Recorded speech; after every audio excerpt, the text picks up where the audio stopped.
Après avoir traité le sujet de l'entraînement durant le mois du Ramadan, je vais tenter de vous donner les meilleures orientations en termes d'alimentation. Afin de maximiser les gains de son entraînement, de diminuer la fatigue et les baisses de forme, l'alimentation devra être correctement gérée. De même, le sommeil et la récupération devront être suffisants entre les différentes séances. Il est bon de savoir que ce n'est pas tout ce qu'on mange qui est assimilé par le corps. La digestion des aliments est donc un point important.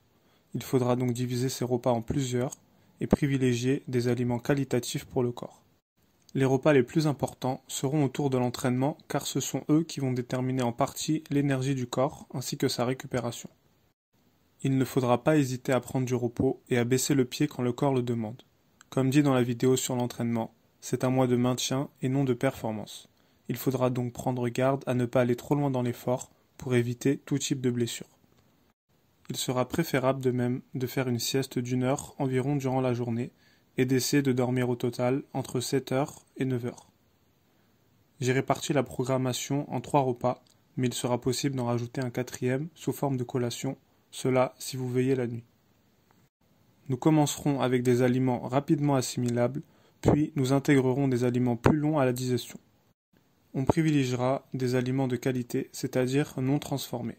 Il faudra boire suffisamment d'eau, entre 1,5 litre et 2,5 litres pour avoir une fourchette. Je conseille de commencer le premier repas par une source de fruits, que ce soit des dattes, une orange, une pomme, de la pastèque ou encore un mélange de fruits.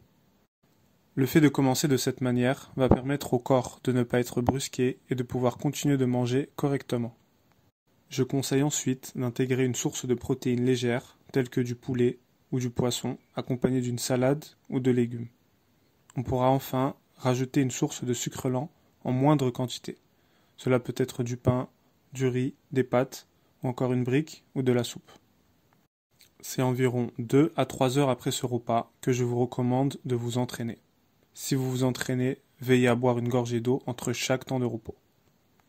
Votre second repas, et donc probablement votre repas post-entraînement, devra contenir une source de sucre lent plus importante. C'est donc la base de ce repas, auquel on y ajoute une source de protéines au choix, accompagnée de légumes de préférence. Après ce repas, vous avez le choix entre vous reposer ou veiller la nuit. Cela va dépendre de votre mode de vie et de votre organisation durant ce mois. Dans le cas où vous veillez, vous pouvez ajouter une collation au milieu de la nuit. Ce sera donc un petit repas libre. Essayez de ne pas manger jusqu'à être complètement rassasié. Enfin, le dernier repas avant le lever du soleil devrait être principalement composé de lipides. Cela peut être des œufs, de l'avocat, du fromage, des oléagineux tels que des noix ou des pistaches par exemple. Après cela, vous ajouterez une source de glucides rapide ou lente. Cependant, je recommande personnellement une source de céréales telles que les muesli ou les flocons d'avoine. Vous pourrez les mélanger avec du lait. Si on doit donc résumer, en premier repas, des fruits, une source de protéines légères, des légumes et des sucres lents en petite quantité. Dans le second, des sucres lents en bonne quantité, des protéines au choix et des légumes de préférence. Enfin, dans le troisième, une source importante de lipides, accompagnée de glucides, de préférence en céréales.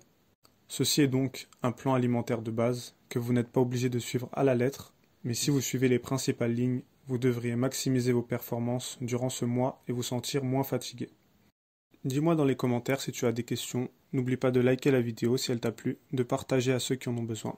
C'est tout pour moi, et on se retrouve très vite. Et donc voilà, je recommande ce livre pour les footballeurs. Karim Tarwat.